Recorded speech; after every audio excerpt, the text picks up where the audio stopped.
Hello and welcome to part 2 of episode 4 in my Piano to Orchestra series. If you haven't seen part 1, I recommend watching that one first. Episode 4 is all about adding the harp to your orchestrations, and part 1 featured 3 different excerpts. In part 2, I'll feature an additional 3 excerpts and hopefully show off a few additional textures and techniques for the orchestral harp. I'll get right into it. Here's the 4th excerpt from this episode. You may notice that in measure 6 to the end, I split the music into 3 staves. In part 1, I discussed the short score and how I use it.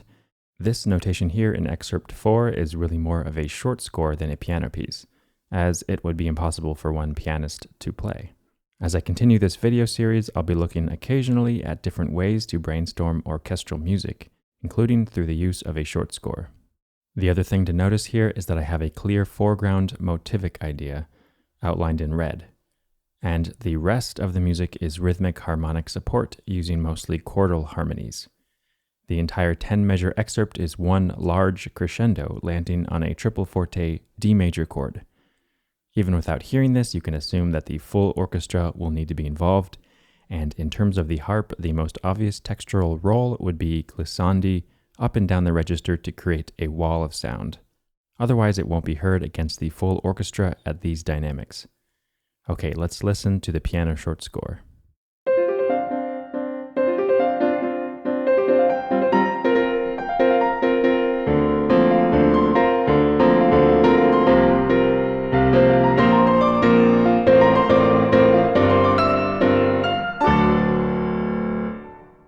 I'll orchestrate the foreground motivic idea first.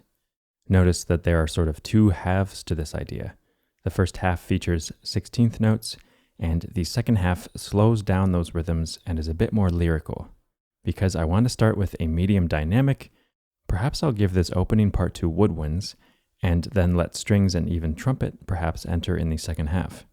So it's not just that the dynamics increase, I'll be adding more instruments to the melody, which will help create a progressively denser and bigger sound. I'll continue to show the short score above. Now below I'm showing the woodwinds, that's 2 flutes, 2 oboes, and 2 clarinets all in unison on the opening melodic figure. This is one of those times where I didn't need to have any of the winds up or down the octave.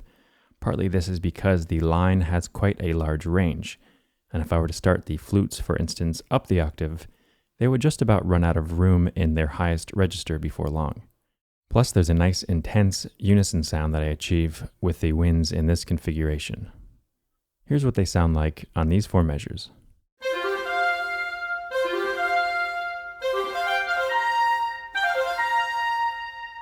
In the second half, I keep upper winds on the melody. However, from measures 4 through 6, I have the winds play 8th notes instead of the sustaining dotted quarter and half notes.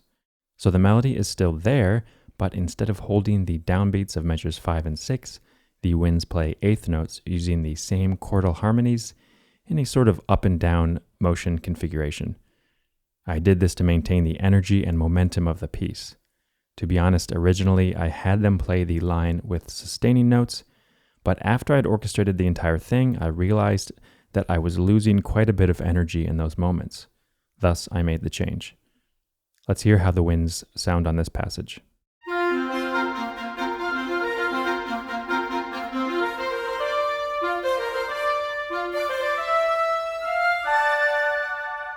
I originally said that I would add upper strings on the second part of the melody, so here are violins and violas playing the melodic line with violins 1 on the top octave and violins 2 and violas in unison on the lower octave. I briefly harmonized the sustaining notes with chordal harmonies, so unlike the woodwinds, the upper strings actually do have those sustaining downbeats. Here's how they sound alone.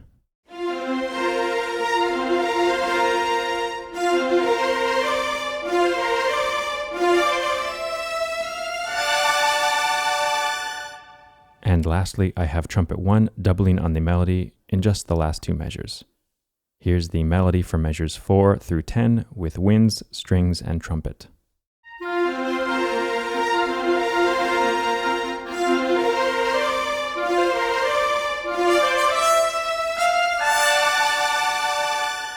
Let me return to the beginning to look at the background material, starting with these syncopated short notes in the first 3 measures. I chose to have horns and upper strings playing this part, with horns playing the measure 3 dotted eighth note figure, and strings sticking with the syncopated part. Here's what they sound like together.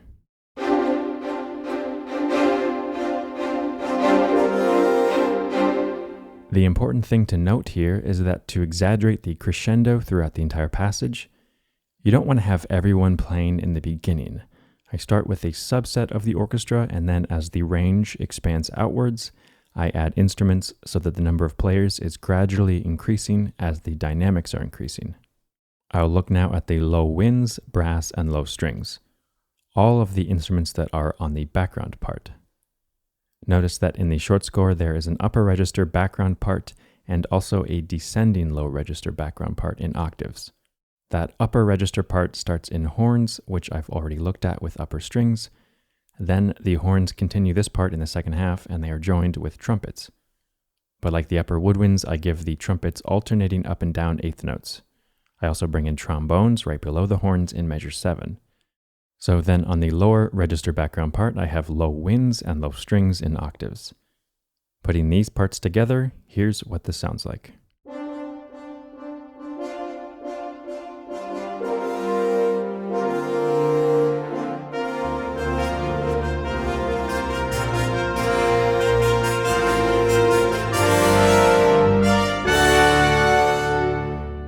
So now on to percussion and also the harp. I actually don't use that many percussion instruments, just tubular bells, suspended cymbal, and a triangle. I chose instruments that ring with a lot of high-frequency energy. Tubular bells are also great for creating a dense sound, so I've added a quarter note and quarter note triplet part for them that moves in chordal harmonies. And this harp part took by far the most effort to get this glissandi sounding right.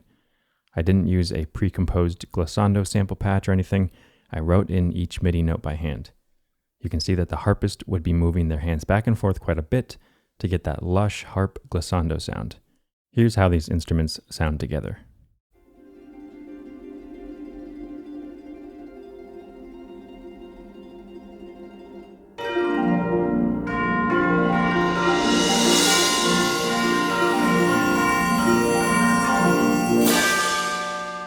And putting the entire orchestra together, here's what it sounds like. One thing you can notice in this MIDI view is that I actually don't fill out the entire register. There's a fairly substantial registral gap in each section. That was intentional as I wanted an extremely bright sound, and the majority of instruments sound their brightest in their respective upper ranges. Also notice that the harp part ends before the last measure.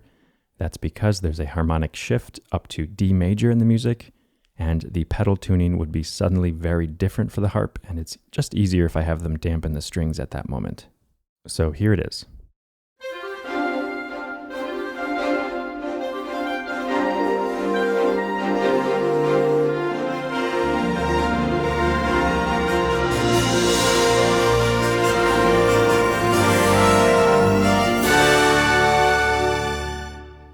On to Excerpt 5.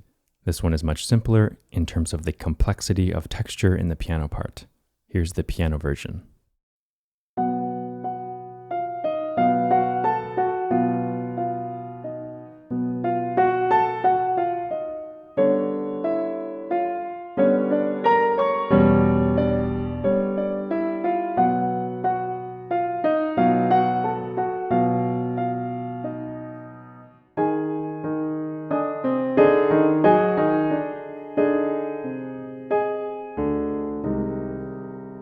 After the last excerpt, I'd like to demonstrate a much smaller, more intimate orchestration. This will allow me to use the harp in a different type of role, certainly different than the last example.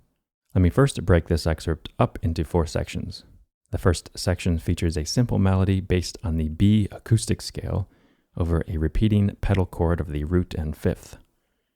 I'll keep this orchestration very simple and have a solo oboe play the melody in the upper octave, sol tasto violins, violas, and celli on the sustaining root and fifth, as well as an eighth note harp part that is a more rhythmic version of the original piano part.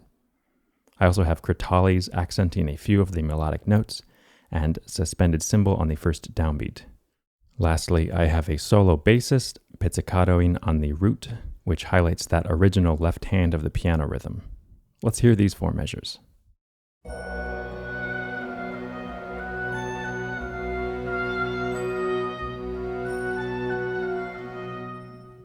to the next three measures. The melody continues in the right hand of the piano, but it's clearly a contrasting phrase.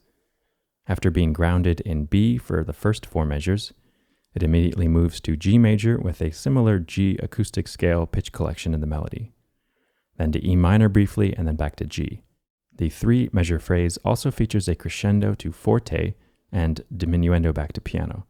I'll add in more instruments here to highlight that crescendo, as well as the harmonic shift.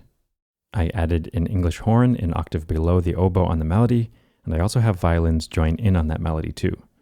Violas and celli switched to tremolos here. Again, this was all about changing the texture and overall timbre during the contrasting idea. Instead of eighth notes, the harp now has bisbigliando tremolo chords, which is a quiet murmuring effect, and crotales have a bowed note. The percussionist will actually use a string bass or cello bow, and they'll bow the individual crotale for a metallic ringing sound. Here's what these three measures sound like.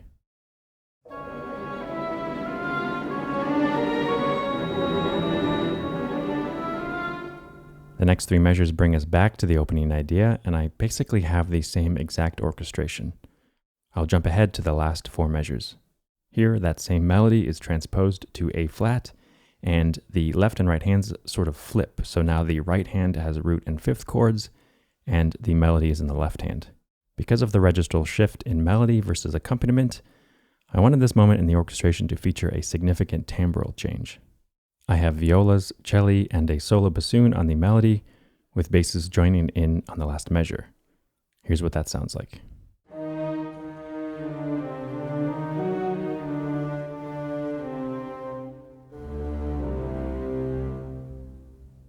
In the accompaniment, I have violins with tremolo harmonics, and the harp is accenting those moments with harmonics as well. I bring in three flutes at pianissimo on what's essentially the right hand of the piano. There's also a single tam-tam note on the downbeat of measure 11, and finger cymbals sort of taking over the role of crotales from the beginning. Here's what that accompaniment sounds like together.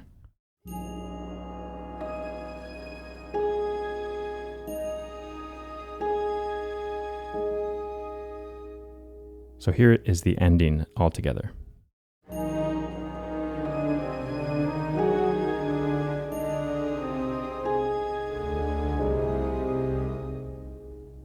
All right, and I'll put together the whole excerpt now.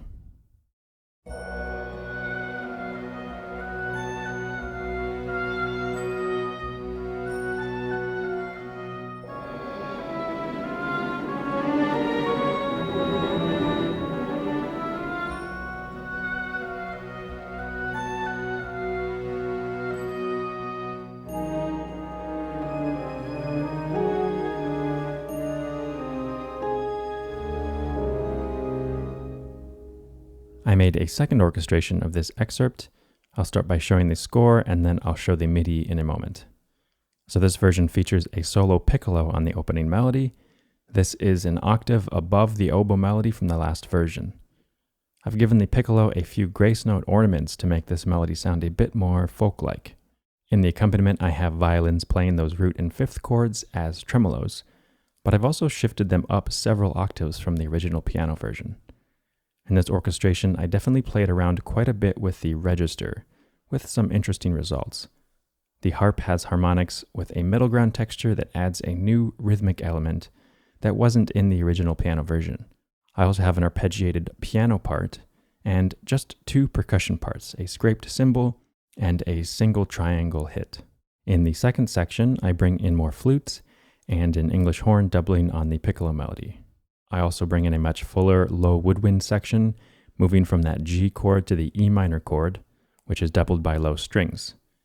Harp switches to bisbigliando tremolo again, and first violins have a harmonic gliss on the G string. I thought this would be an interesting timbral effect. The next section brings back the orchestration from the beginning, with piccolo alone on the melody.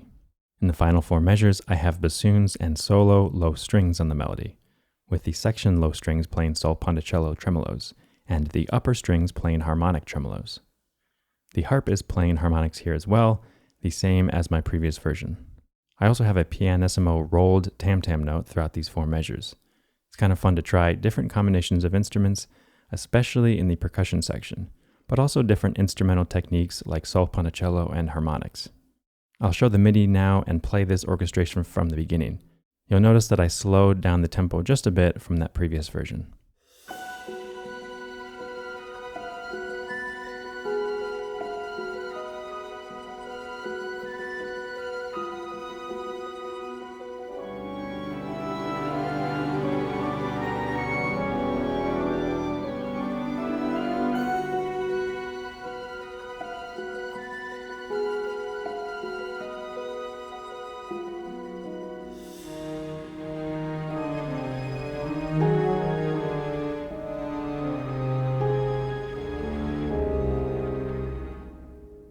Alright, on to the final excerpt for episode 4. This one's a bit different.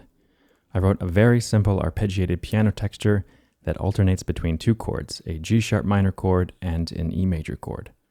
More of a minimalist texture than any of the other examples. Because of the lack of multiple layers in this music, as well as the simplicity of the harmonies, I want the orchestration and timbres to serve as the foreground. In other words, to make this music interesting, at least to my ears, I need to put together an interesting combination of instruments that draws in the listener. Here's the piano version first.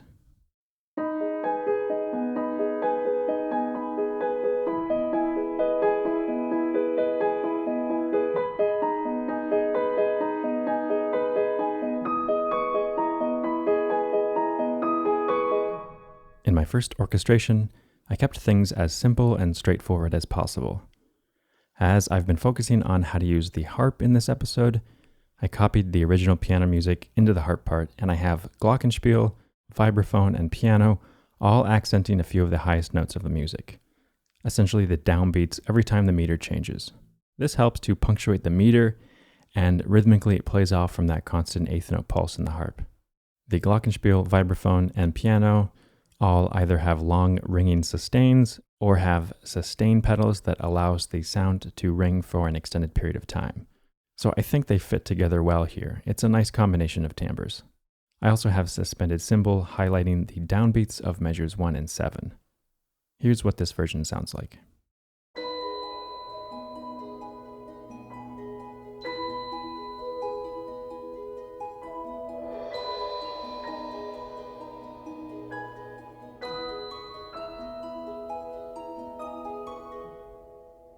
In my second and final orchestration, I've added in flutes, celeste, and strings, and I've swapped out glockenspiel for bowed crotales.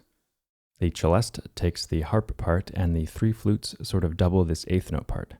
I made sure to give the flute players an 8th note rest to breathe every few measures, and these rests don't overlap, so hopefully it sounds like one continuous texture. I have upper strings sustaining harmonics, and in the second half of the passage, I have harp playing bisbigliando tremolo, which is a technique I used in the previous excerpt. Lastly, I decided to add a solo cello melodic foreground idea in the second half. I think this is one of those types of excerpts that you could just keep using the same 6-measure pattern of G sharp minor to E major over and over again. Each time it repeats, you could add a new instrument or collection of instruments, or like this cello melody, an additional musical layer. You could easily get a few minutes of music out of this simple idea, especially if you focus on creating evolving timbres and textures. In fact, this is a great time to remind you that you can sign up for my highest Patreon tier. You take this bit of music here, add onto it compositionally or orchestrationally, and then send it back to me, and I'll send you feedback and my thoughts, sort of like composition and orchestration lessons. Okay, so here's the final version.